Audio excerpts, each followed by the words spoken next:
Hello, જાગૃત આવાજમાં તમારું સ્વાગત છે. મારું નામ છે ચિંતન અખાણી.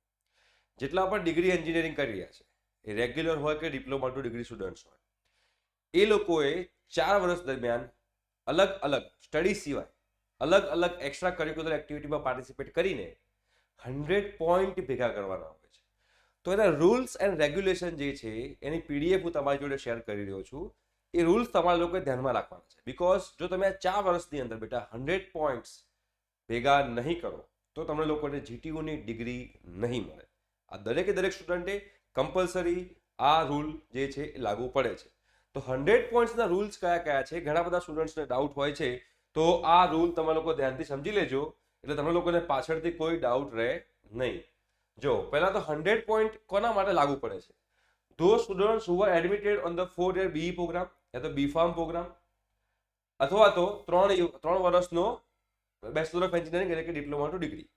આ બધા લોકો માટે 100 પોઈન્ટ જે છે એ લાગુ પડે છે. બરાબર. Examiner will evaluate each students after verifying the certificate proof as claim by students. What examiner મતલબ શું?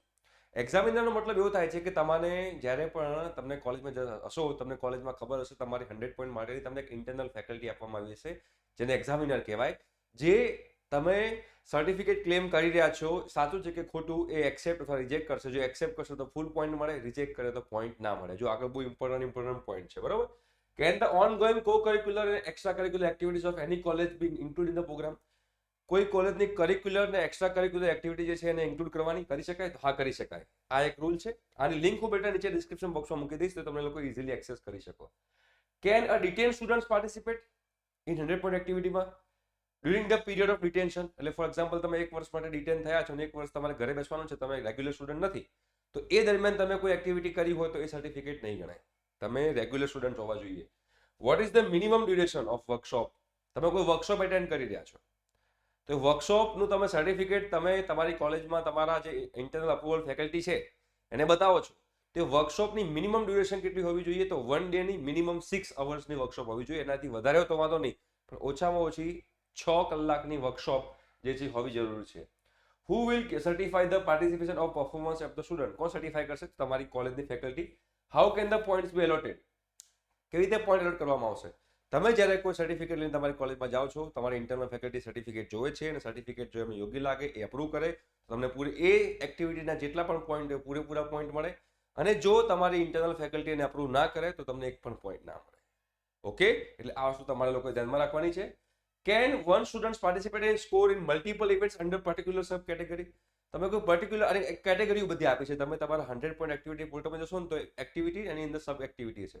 તો મોર દેન 1 સબ એક્ટિવિટીમાં પાર્ટિસિપેટ કરી શકો છો? તો હા, મોર દેન 1 સબ એક્ટિવિટીમાં પાર્ટિસિપેટ કરી તમે લોકો 100 પોઈન્ટ જે છે ભેગા કરી શકો છો. Who are eligible for the internal approval by examiner? Only regular semester student, detain student નહીં. What would be the role of examiner in 100 activity point? એ તમે કીધું એમ કે એ તમે એક્ઝામિન કરશે. હવે બીજી વસ્તુ બહુ ઇમ્પોર્ટન્ટ છે, ધ્યાન રાખજો. Which activities will be considered as valid activities for evaluation during university examination for 100 point activity system every year? All activity sub activity, but એનો એક રૂલ છે. એ રૂલ બીજો શું છે તમે ધ્યાનથી સમજજો.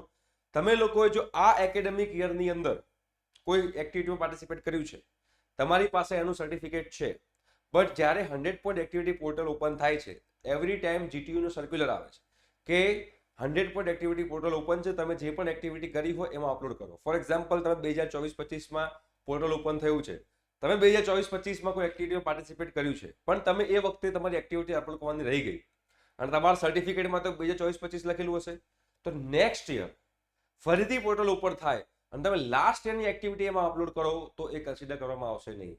જે એકેડેમિક યરની અંદર તમે એક્ટિવિટી કરી હોય એ જ એકેડેમિક યરની અંદર તમારે 100 પોઈન્ટ એક્ટિવિટી પોર્ટલમાં એ જે છે બધી ડિટેલ અપલોડ કરવાની રહેશે. આ બહુ જ ઇમ્પોર્ટન્ટ નિયમ છે. બીકોઝ ઘણા બધા સ્ટુડન્ટ્સને એવું લાગતું હોય છે કે ફાઇનલ યરમાં આવી અને એક સાથે બધી એક્ટિવિટી અપલોડ કરશું, ફેકલ્ટી અપ્રૂવ કરશે. રાઈટ, પોસિબલ છે, બટ રૂલ આ કે છે જો તમે રૂલ પ્રમાણે નહીં ચાલતા હો અને ભવિષ્યમાં કોઈ ફેકલ્ટી એવું કહે કે ભાઈ આ રૂલ તો આ છે જો, અને તમને 100 પોઈન્ટ અપ્રૂવ ના કરે તો તમને તકલીફ પડી શકે. એના માટે થઈને મેં આ વિડીયો બનાવ્યો છે કે તમે લોકો એવું ના વિચારતા કે આ વર્ષે એક્ટિવિટી કરી છે અને નેક્સ્ટ યર હું એ એક્ટિવિટી અપલોડ કરી નાખીશ. જ્યારે પણ જીટીયુનો સર્ક્યુલર આવે કે ભાઈ 100 પોઈન્ટ એક્ટિવિટીનું પોર્ટલ ઓપન થયું છે, આ ડેટ પહેલા તમે એક્ટિવિટી અપલોડ કરો, તો તમારે એ ડેટ મિસ કરવાની નહીં. અને આપણે જાગૃત આવાજ પર એના વિડીયો બનાવીએ જ છીએ જ્યારે એનો સર્ક્યુલર આવે છે ત્યારે. તો સબસ્ક્રાઇબ કરી દેજો એટલે તમારો ક્યારે સર્ક્યુલર એવો મિસ થાય નહીં, બરોબર. અને બીજી કોઈ તમારે 100 પોઈન્ટ એક્ટિવિટીની કોઈ પણ ક્વેરી હોય તો ક્વેરી માટે 100 activity-points@gtu.edu.in ફોર ટેકનિકલ ક્વેરી માટે, બરાબર. ટેકનિકલ ક્વેરી હોય તો આની પર મેલ કરવાનો છે, એટલે કે ભાઈ એક્ટિવિટી અપલોડ થતી નથી, મારું એકાઉન્ટ બનતું નથી, મારો પાસવર્ડ નથી આવે, જે બી હોય. અને અધર ક્વેરી હોય બીજી કોઈ તો be@gtu.edu.in, જે લોકો એન્જિનિયરિંગ કરી રહ્યા છે. બીફાર્મ વાળા માટે bph@gtu.edu.in. આ જે છે આ FAQs છે જે તમારા લોકોને ધ્યાનમાં હોવા જોઈએ, આના રૂલ્સ તમને ખ્યાલ હોવા જોઈએ. જો તમને લોકોના રૂલ્સ ખ્યાલ હશે તમે એ પ્રમાણે બધા એક્ટિવિટી અપલોડ કરતા રહેશો તો તમને લોકોને વાંધો આવશે નહીં. બટ હા, ધ્યાન રાખજો મિસ્ટેક ના થાય. Okay, thank you so much, by.